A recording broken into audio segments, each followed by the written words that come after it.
अस्सलाम वालेकुम, नमस्कार, सत श्री अकाल एंड गुड इवनिंग। मैं हूं आरजू कासमी और आप देख रहे हैं पॉइंट ऑफ व्यू।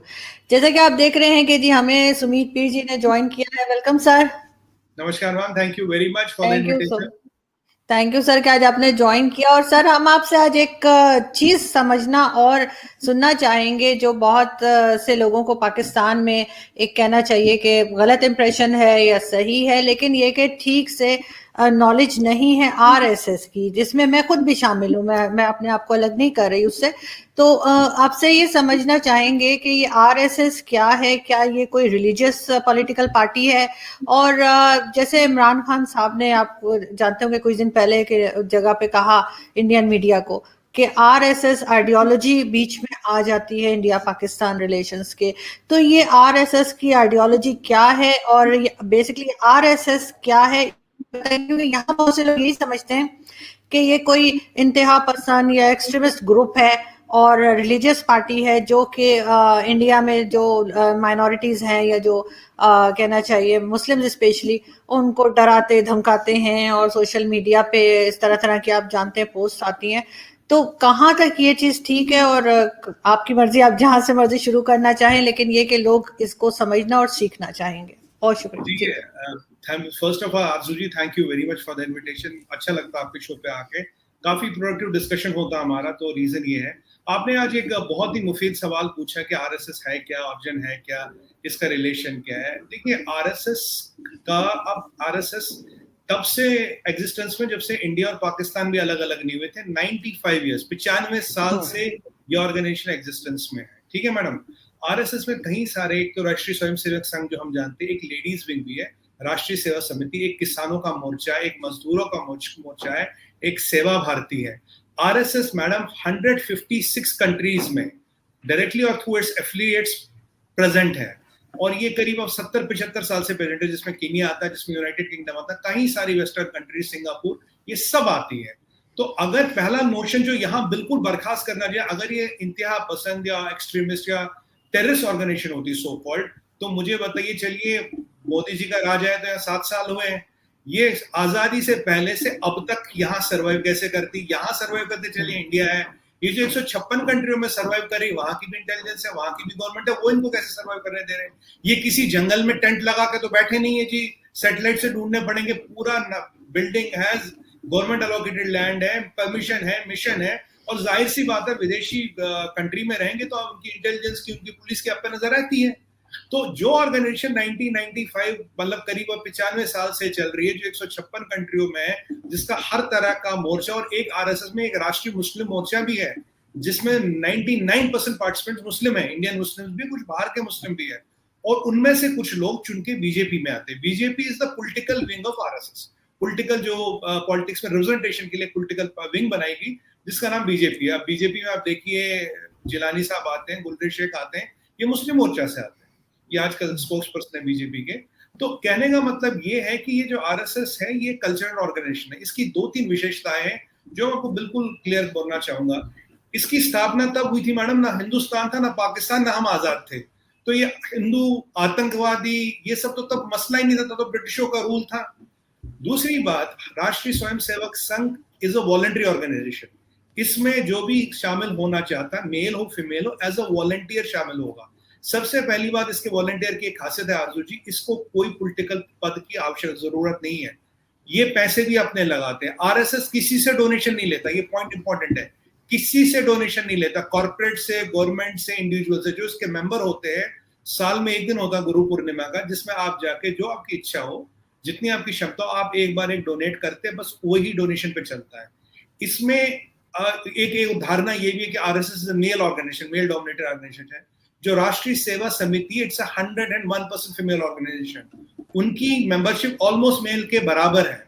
आरएसएस की अरीब, अगर मेरी मेमोरी सर्व्स मी राइट, करीब अभी 57,000 शाखाएं हैं जो इंडिया में चलती है, और जो बाहर चलती है वो अलग है। मैंने आपको ऑलरेडी बढ़ा, 156 कंट्रीज में as on date they are present and operating with due permission, due surveillance of course, and with due proper formalities, paperwork.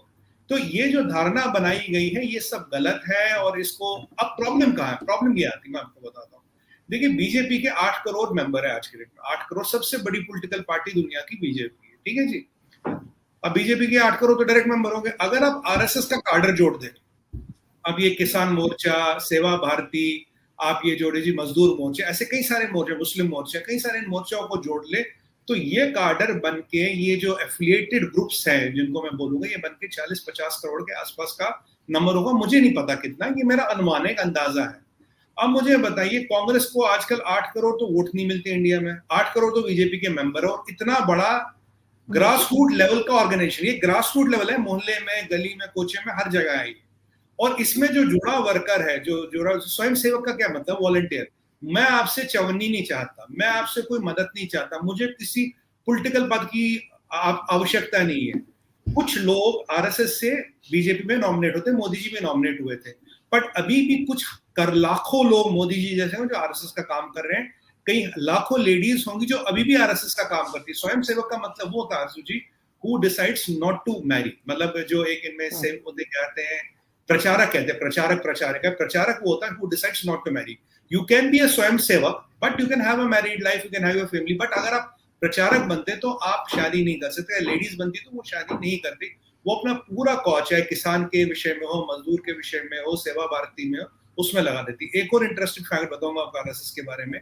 Saraswati Shishu मंदिर एक स्कूलों की चेन है आरजू जी, सबसे बड़े स्कूलों की चेन दुनिया में, जिसमें 32,000 स्कूल हैं। इसको चलाने वाला कोई और नहीं, आरएसएस है। उसमें हिंदू भी आ सकता, मुस्लिम भी आ सकता, सिख भी आ सकता, पढ़ सकता, कोई ऐसी रेस्ट्रिक्शन नहीं जी आप हिंदू ही हो। आरएसएस कोई कास्ट नहीं मानता, कोई कास्ट नहीं मानता कि भाई ये कास्ट, कोई डिवीजन नहीं मानता, सब ह्यूमैनिटी, सब बराबर है। हमारे बहुत बड़े बड़े नाम जो भी मीडिया में है, साइंटिस्ट में है, पॉलिटिक्स में है, ये सरस्वती शिशु मंदिरों से पढ़ के आए। मुसलमान बच्चे भी पढ़ के आते हैं, अपना देश का अच्छा नाम करते हैं। तो एजुकेशन में ये, मेडिकल फैसिलिटीज में ये, अभी आपने देखो कोरोना का कहर बरपा था, और आरएसएस के कितने वर्करों ने कितने गली मोहल्ले कोचों में जो जा जाके लोगों की सेवा की। अब जब वो सेवा कर रहे थे, वो तो ये नहीं पूछ रहे सामने, भाई आप बताओ आपकी, आप हिंदू हो, मुसलमान हो, सिख हो, आपकी आइडेंटिटी क्या, आपकी जात क्या, जो आ रहा था उसकी सेवा कर रहे थे। ये आरएसएस का मूल मंत्र है। आरएसएस केवल ध्वज की पूजा करता, भगवा ध्वज जो होता है उसको वो गुरु मानते हैं, उसकी पूजा करते हैं, कहते हैं भाई ये हमारा गुरु है, हम इसकी पूजा करते हैं। और आरएसएस में बहुत इंपॉर्टेंट चीज है, मदर कंट्री जो मदर इंडिया है, इसको मां माना जाता है, इसको एक जमीन का टुकड़ा नहीं माना जाता। This is not a piece of land जिसका ट्रेड हो सकता है, जो आप आधी ले लो आधी में ले लो। हम कहते हैं कि जो आरएसएस में की विचारधारा है, जो भारत माता है, ये हमारी, एक तो हमारी दो माता है, एक तो हमारी अपनी माता है जो हमें जन्म देती है, और एक भारत माता है। Mother and mother country are treated same, उनका सेम आदर सम्मान है। और ये माना जाता है, आप और मैं, चलिए हम मीडिया में हैं, बहुत से लोग जो मीडिया में नहीं, आप जो छोटा मोटा योगदान कर सकते, किसी बच्चे को पढ़ा लो, किसी की एजुकेशन स्पॉन्सर कर लो, कहीं कैंप लग रहा वहां हेल्प कर लो, ब्लड डोनेशन कैंप है, एजुकेशन कैंप है, फ्लड रिलीफ कैंप है, कई तरह के जो सामाजिक कार्य है, जहां जात पात धर्म भेद का कोई वो मतलब नहीं है, आप जाके वहां अपनी सेवा करिए। अब मैंने आपको बताया सरस्वती शिशु मंदिर, 32,000 स्कूल, मुझे बताइए दुनिया में कौन सी ऑर्गेनाइजेशन है जो 32,000 स्कूल चलाती, और कॉलेज भी चलाती, यूनिवर्सिटियां भी चलाती। और आरजू जी, मजे की बात यह है कि इसमें कोई आरएसएस सर्टिफिकेट नहीं देता 10th-12th की, दे आर एफिलिएटेड टू, अगर यूपी में तो UP state board, CBSE, ICC, जो हमारे स्टैंडर्ड बोर्ड्स हैं। आप 1 लाख रुपए महीने के स्कूल में जाए तब भी आपको सीबीएसई की 10वीं की परीक्षा पार करनी है, आप सरस्वती शिशु मंदिर में जाए तब भी आपको सीबीएसई की परीक्षा पार करके आपको 10वीं का सर्टिफिकेट मिलेगा। तो अगर हम ये समाज में मेडिकल, किसान, एजुकेशन, स्कूल, कॉलेज, यूनिवर्सिटी ये सब कर रहे हैं, तो इसमें टेररिज्म या वो राष्ट्रवादी या वो हिंदू नेशनलिस्ट वाली वो तो बात ही नहीं आती। Point number 1। अब इसमें पॉलिटिकल मसला का, पॉलिटिकल मसला आरजू जी सीधा सीधा मैं आपको 8 करोड़ तो बीजेपी के मेंबर हो गए जी। अब आरएसएस का अगर आप कार्डर माने, और ये सेल्फ मोटिवेटेड है, ये कोई कास्ट नहीं मानता, इन्हें आपसे कुछ चाहिए नहीं, ये जिंदगी लगा देते, इन्हें आपसे कुछ चाहिए नहीं। मैं प्रचारक प्रचारकों की बात नहीं कर रहा, जो नॉर्मल मेंबर्स है उन्हें कुछ नहीं चाहिए, वो सेवा के लिए जुड़े हैं। पैसे आरएसएस पैसे तक किसी से नहीं लेता। मैंने कहा गुरु पूर्णिमा के दिन जो मेंबर्स होते, केवल मेंबर्स है, वो दे सकते जितनी उनकी इच्छा हो, बात खत्म। और कोई किसी से पैसा नहीं लिया था। बहुत सात्विक विचार, बहुत नॉर्मल लाइफस्टाइल रहने वाले लोग हैं ये। अब अगर आप इनकी अब गणित निकाले, 30-40 करोड़ के लोग जब ये जुटते हैं सेल्फलेस, अगर आप एक पॉलिटिकल वर्कर है तो आपकी उम्मीद है कल को जी एमएलसी बन जाओ, एमपी बन जाओ, एमएलए बन जाओ। पर अगर आप स्वयं सेवक है जिसने जिंदगी इस पर लगा दी, प्रचारक नहीं कह रहा हूं मैं, स्वयं सेवक कह रहा हूं जो केवल जुड़ा है। प्रचारक तो पूरी जिंदगी अपनी लिटरली सोहा कर देता है इस ऑर्गेनाइजेशन के पीछे। आप जुड़े भी हैं तो आपको कोई उपेक्षा नहीं है, जब तक वो भारत माता को भारत माता माने, जब तक वो नेशन फर्स्ट की बात करें, जब तक वो सबके डेवलपमेंट की बात करें, आप उनसे जुड़े हैं। अब ये जो कार्डर जुड़ता है, अक्रॉस कास्ट जुड़ता है, अक्रॉस रिलीजन भी जुड़ता है, इससे लगता है बड़े बड़े पॉलिटिकल पार्टियों को डर। अब राहुल गांधी जी आप देखेंगे शुरू से कहते हैं आरएसएस आरएसएस आरएसएस, एक बहुत धारणा बनाई गई। मैं कह रहा हूँ राहुल गांधी जी से या कांग्रेस के जितने नेता, आपने उन्हीं को सुना होगा ये सब कहते हुए, क्योंकि उन्हें आरएसएस से डर लगता है। जो इसकी 30-40 करोड़ वाली स्ट्रेंथ है, जो 30-40 करोड़ वाला या 50 करोड़ वाला, उसका ज्यादा भी मेरा एक अनुमान है, ये जो लोग इनके साथ इस विचारधारा के साथ जुड़े, इससे डर लगता है। अक्रॉस रिलीजन जुड़ते हैं, अक्रॉस कास्ट जुड़ते हैं, डर लगता है इससे। और अब ये जो स्वयंसेवक मोदी जी जैसे स्वयंसेवक ऊपर आते हैं बन के, अब बताइए मोदी जी दुनिया के टॉप 5 मोस्ट पावरफुल लीडरों में भी गिने जाते हैं, किसी भी सर्वे को उठाइए, कहीं 1, कहीं 2, कहीं 3। मुझे बताइए मोदी जी से बड़ा फकीर कौन है देश में? उनके पास कुछ नहीं है। जब गुजरात के सीएम थे 56 लाख रुपए जमा थे, जब सीएम छोड़ दिया बोले भाई ये जो स्टाफ था ये ले लो, अपनी बेटियों की शादी कर लेना। उनकी माँ तो अब भी उनके भाई के साथ एक छोटे से मकान में रहती, मीडिया देखता है। अब की बार वोट देने ऑटो में गई थी, सबने देखा, और कोई भाई भतीजा चाचा मामा कोई कुछ नहीं है। जो पैसा आता है थोड़ा वो दो लोगों में डांट देते हैं, बताइए मोदी जी के नाम से करोड़ों की प्रॉपर्टी है। मैं कंप्लीट करूंगा वो आरजू जी। तो अब जब इस तरह के लोग राजनीति में आते हैं तो बहुत से लोग को डर लगता है, बहुत से लोग की नींद उठती है भाई अगर ऐसे लोग आए अब क्या करो, उसको बोलो जी ये है वो है। मैं ये दो आखिरी सेंटेंस बोलूंगा। आरएसएस तो 95 साल से, ये जो कुछ कांग्रेस के हमारे हुक्मरान हैं उनकी हुकूमत 65 साल थी अब तक। कितने आपने आरएसएस के लोग पकड़े, कितने बम बंदूक आरपीजी हैंड ग्रेनेड कितने पकड़े आपने? चलिए आपने नहीं पकड़े, अब भी कुछ स्टेटों में आपकी सत्ता पकड़ी है, बताइए कितनों को आपने पकड़ा? चाहिए इंडिया में नहीं पकड़ते, जो 156 कंट्रियों में वो भी सो रहे हैं क्या? वहां भी मोदी जी का दबदबा चलता है क्या?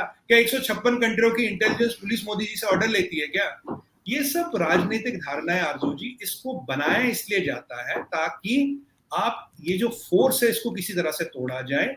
बिकॉज बीजेपी और आरएसएस और इसके मोर्चे मिला के you cannot have a matching political कार्डर। आपके पास मैचिंग पॉलिटिकल कार्डर नहीं है, अगर नहीं है तो आप क्या करो, उनके कार्डर को सेंध लगाने की कोशिश करो। अब नियाजी साहब पे आते हैं। अब नियाजी साहब ने बोले कि आरएसएस की विचारधारा, मैं उनसे हाथ जोड़ के ये निमंत्रण करूंगा, सर आप जरा आरएसएस के बारे में पढ़िए, आपको किस जनरल ने किस कर्नल ने क्या समझाया मुझे नहीं पता।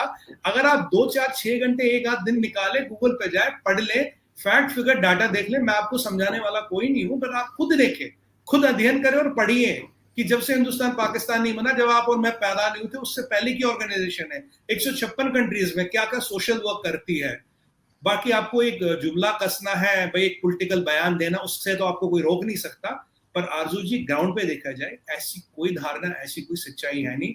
मैंने अपना तर्क रखा फैक्ट फिगर डाटा के साथ। अगर मैं कोई गलत बोल रहा हूं, मैं आपके सामने माफी मांगने को तैयार हूं।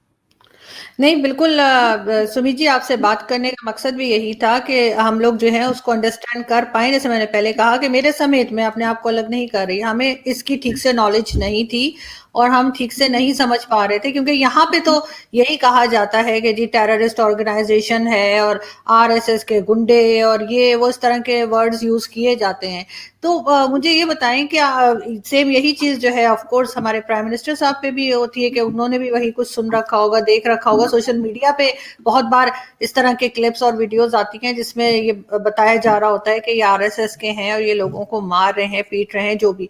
लेकिन मुझे बताएं कि आखिर ये इस तरफ कैसे चली गई ऑर्गेनाइजेशन के ऊपर, इस तरह के इल्जाम, इस तरह के एलिगेशंस जो कहते हैं, कैसे आ गई कि ये टेररिस्ट ऑर्गेनाइजेशन है या एक्सट्रीमिस्ट है, या फिर ये कि ये लोगों को मारते पीटते हैं, जय राम के नारे लगवाते हैं।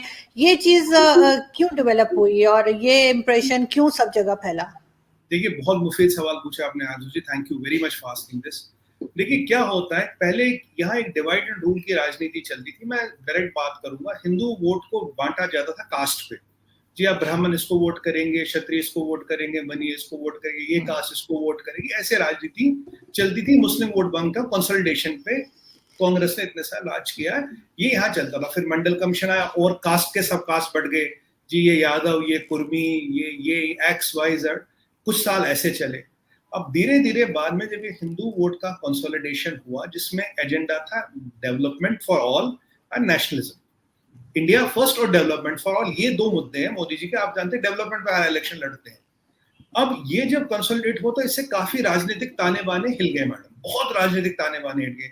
जैसे मैंने आपको पहले ही बताया, RSS does not believe in caste, कोई कास्ट का नहीं है। अगर आप इंडिया में मान लीजिए रहते हैं, आप भी आरएसएस की मेंबर बन सकते हैं, अब मैं मीडिया का काम भी कर सकते, कोई दिक्कत नहीं है, आप बनिए।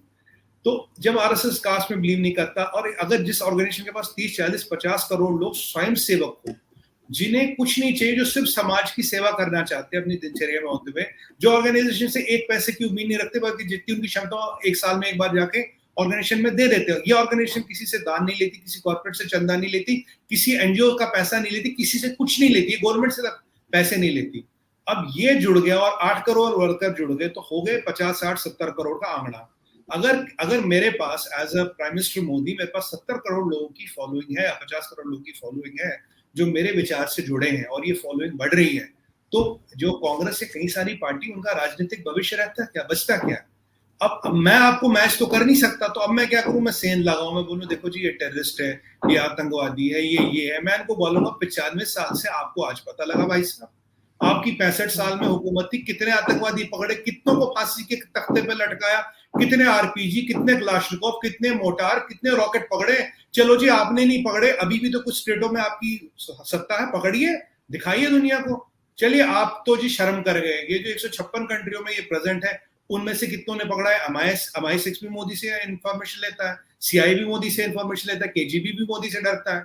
मतलब आप कहना क्या चाहते हैं? अब ये प्रोपेगेंडा वॉरफेयर चलाया जाता है आरजू जी, जब आपके पास मैथमेटिकली आंसर नहीं होते तो क्या करेंगे आप परसेप्शन पे खेलेंगे, प्रोपेगेंडा पे खेलेंगे।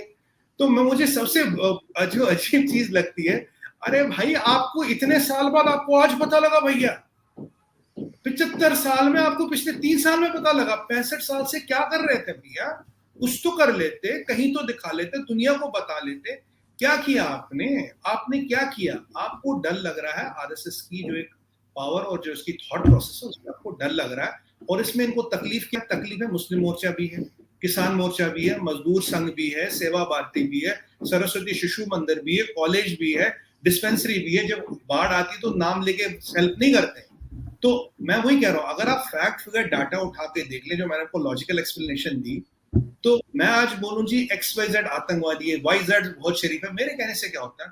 दुनिया बताती है, डाटा बताता है, मीडिया बताती है। मुझे बताइए 156 कंट्री अभी सो रही है क्या दुनिया? उन्हें भी कुछ नहीं दिखाई दे रहा, उन पे भी पट्टी बंदी है क्या?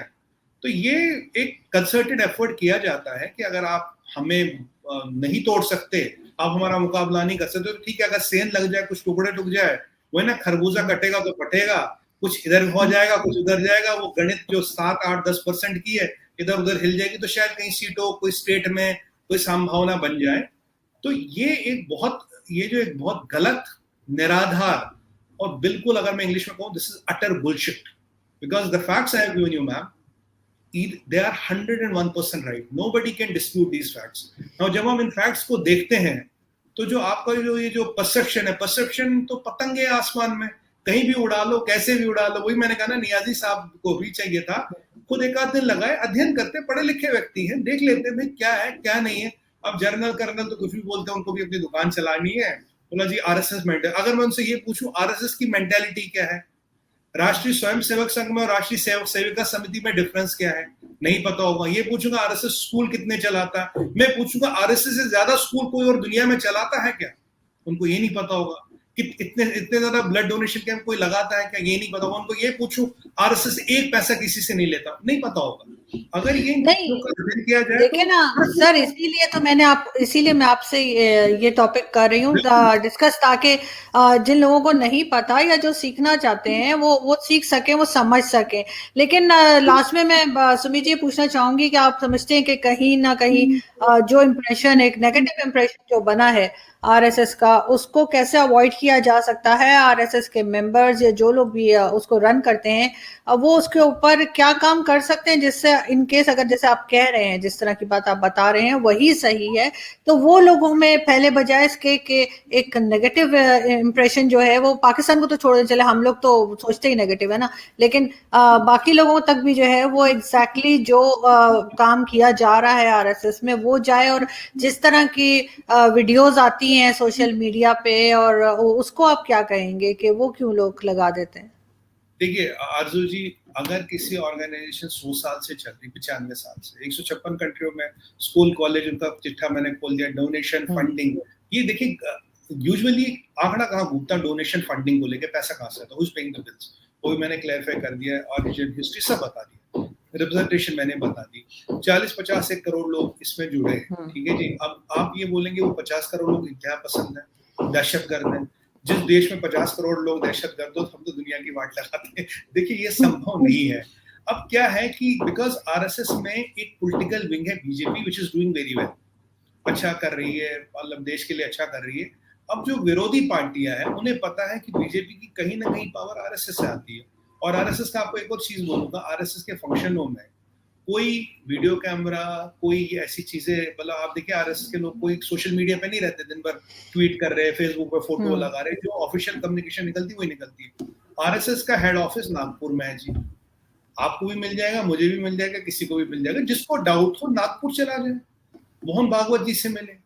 आरएसएस के लीडर आपको पता है, ये भाई किसी जंगल में किसी तंबू में तो रहते नहीं, किसी गुफा में तो तोरा बोरा में तो रहते नहीं है।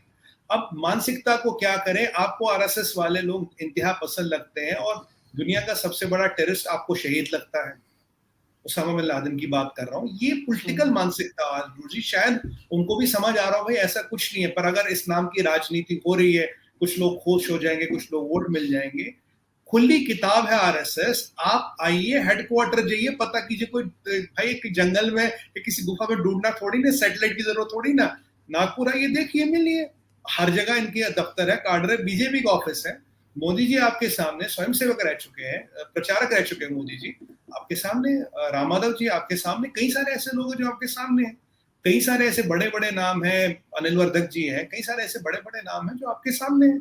खुली किताब है, देखिए, अगर आपको कुछ मिले, भाई इन्होंने पिछले 50 सालों में ये गपला किया, ये स्कैम किया, बताइए, दुनिया को बताइए, मीडिया में बताइए सब। भला मैं, सबसे बड़ी बात है आरजू जी, अगर कोई ऑर्गेनाइजेशन खुले में चलती, सामने चलती, जो भी सामाजिक काम है सब करते हैं, दिखते हैं, 40-50 करोड़ लोग जुड़े हैं, मुझे बताइए, जो हमारी माताएं बहनें जुड़ी है, जो हमारे भाई लोग जुड़े हैं आरएसएस में, अगर ऐसा कुछ होता, आपको लगता है कि कोई भी किसी भी भले घर का व्यक्ति या औरत एक आतंकवादी संगठन से जुड़ेंगे? नहीं जुड़ेंगे ना। देखिए 100, 200, 500, 1000, 5000 मेंबर तो आप जोड़ सकते हो, क्या कोई किसी आतंकवादी संगठन ने आज तक दुनिया में 50 करोड़ मेंबर जोड़े, 40 करोड़ मेंबर? ये संभव है क्या? उनका क्या एक स्ट्रीम, एक ऑफिस होता है, उनकी हर कंट्री में प्रेजेंस होती है, under their banner and flag होती है। पॉलिटिकली आपके पास आरएसएस का आंसर नहीं है, politically you don't know what to do with RSS, because आपका सबसे बड़ा, मैं आपको बताऊं आरजू जी, बिल्कुल खुला होकर बोलता हूँ, सबसे बड़ा थ्रेट पता है आरएसएस से क्या लगता है? जो सेल्फलेस बंदा है ना, स्वयं सेवक, प्रचारक नहीं, जिसने लाइफ डेडिकेट कर दी, उसने तो कर ही दी, ऐसे कुछ लाख लोग हैं, लेडीज और जेंट्स, बट ये जो करोड़ों स्वयं सेवक जुड़े हैं, जो दिनचर्या भी करते हो देश के लिए और ऑर्गेनाइजेशन के लिए, काम भी करते हैं जितना उनसे बनता है, जितनी उनकी क्षमता है। It is something like a multi level marketing, जो हम जैसे एमवे चलता है मल्टी लेवल मार्केटिंग पे, एक बंदा दूसरे को देता है, दूसरे को, और यही एक बहुत बड़ा रीजन है सक्सेस का। अब ये जो कार्ड है ग्रास रूट लेवल पे है, गली में है, कोचे में है, शहर में है, गांव में है, और सबसे बड़ी चीज आरजू जी, मैं अगर मेंबर हूं तो मुझे कुछ नहीं चाहिए, मैं आपसे अपेक्षा नहीं रखता, मुझे मिनिस्टर बनाओ, एमएलए बनाओ, मुझे कुछ नहीं चाहिए, मैं सेवा करना चाहता हूँ, मेरी क्षमता इतनी है, मैं हफ्ते में 4 घंटे लगाऊंगा, आप जो मुझे काम बोलेंगे, जो मेरा काम होगा वो करूंगा, और बस ये है। इससे इनको डर लगता है। जो selfless service in nation building and community building is what is their reason of paranoia is because of that, because जब there are people who don't expect anything, इस चीज से इनको डर लगता, और अब फिर इनको आप आतंकवादी बोल दो, आप ये बोल दो, आप वो बोल दो, बट मैं तो ये बोलूंगा, जब दुनिया के लीडर ऐसी चीजें देखते होंगे और जिनके पास अपनी इंटेलिजेंस है, बायस नहीं है वो, मतलब उन्हें बायस इंटेलिजेंस नहीं है, वो भी रिपोर्ट देते होंगे, बोलते हैं साहब क्या बोल रहे हैं, मतलब अगर ऐसी चीजों को तो देख के वो हंसते ही होंगे, बोलते यार अगर आपको राजनीति भी करनी है तो मुद्दों पे कीजिए ना, उस चीज पे ये मत कीजिए जिसमें कोई 10वीं पास बच्चा भी 2 घंटे में गूगल पे लगा के एक रिपोर्ट दे दे और बोले आप ये फैक्ट, ये फिगर, ये डाटा है। तो ऐसे मुद्दों पे राजनीति करके आप अपना ही स्तर गिरा रहे हो, आप अपना ही स्टैंड गिरा रहे हो, सामने वालों को तो कुछ होगा नहीं। अब ये वही मैंने खाना, अब जो ऐसे बयान देते हैं उनको बोलिए जब आप पैदा नहीं हुए थे 95 साल से भैया चल रही है, कोई तो कारण होगा।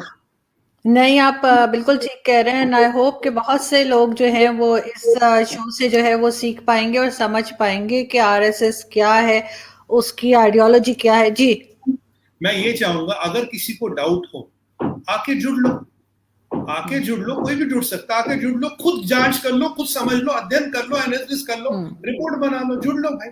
मतलब कोई ऐसा तो है नहीं कि आप गांधी खानदान या नेहरू या किसी बड़े खानदान से तभी जुड़ सकते हो। नॉर्मल लोग जुड़े, अक्रॉस कास्ट क्रीड रिलीजन जुड़े। आपको डाउट है भाई, अगर किसी को डाउट है तो आप जुड़िए, बताइए कहाँ कमी लगी आपको, किताब लिखिए, अध्ययन कीजिए, प्रेस कॉन्फ्रेंस। लेकिन वही लास्ट में सुमित जी आपने मुझे उसका रिप्लाई नहीं किया कि जो जिस तरह की वीडियोस आती हैं उनके नाम से वो कौन करता है वो। देखिए ये पॉलिटिकल वर्कर्स है, आईटी सेल्स होती है, आउटसोर्स लोगों को कर रखा है एक प्रोपेगेंडा बनाने के लिए। आप देखते होंगे कि कितने वीडियोस नकली आते रहते हैं। आजकल क्या कोई भी वीडियो बना लो, कोई भी डाल दो। आजकल जैसे ही एक टेक्नोलॉजी आती है डीप लर्निंग में तो आपको जो मेरा डिबेट का इसका एक नकली वीडियो बन जाएगा, वो डल जाएगा कि मैंने आपको ये कहा था, आपने मुझे ये कहा था। डीप लर्निंग है, मैं तो टेक्नोलॉजी का नाम भी बता रहा हूँ, कैसे पॉसिबल होता है। तो ये सब चीजें आती है। ये सब क्या करते हैं ना, आप किसी भी तरीके से इसको डिफेम करने की कोशिश करते हो, पर करके हो क्या रहा आरजू जी, ग्राउंड पे मैं आपको सच्चाई बात बताऊं, जितने ये लोग ये सब हरकतें करते हैं ना, आरएसएस उतना with every passing day strengthen हो रहा है। हमारे यहाँ कहावत है, आपके यहाँ भी कहावत है, चांद पे थूकने से कुछ होता नहीं, नतीजा आपको पता आगे क्या होता है। बिल्कुल ठीक। बहुत शुक्रिया सुमित जी, आपने आज ज्वाइन किया। थैंक यू सो मच, आपसे बात करके बहुत अच्छा लगा। फिर मुलाकात होगी बहुत जल्दी। अपना ख्याल रखिएगा। Thank you, thank you thank you ma'am, so be much. Safe. Thank you.